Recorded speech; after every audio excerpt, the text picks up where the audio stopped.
Day 7. Yesterday you got comfortable mastering on data. Today you're going to learn how your algorithm actually picks which stock it's going to trade in the first place.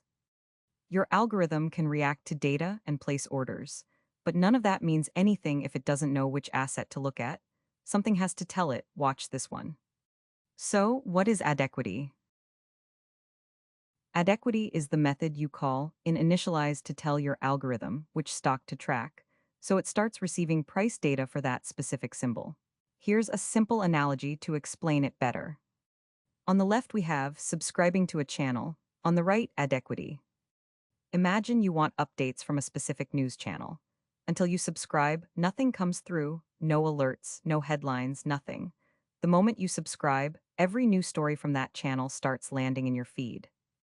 The subscription here says, you only get updates from what you've actually signed up for. AddEquity works exactly the same way. It tells the platform which symbol to subscribe to, which in this case is.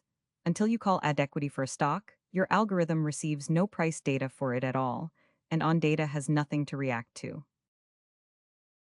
With that, we wrap up the simple introduction of the concept of AddEquity in QuantConnect.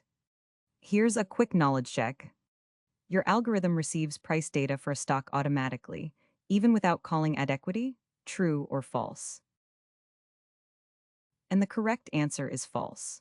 Without calling AddEquity, your algorithm has no idea which stock to track, and on data will never receive data for it.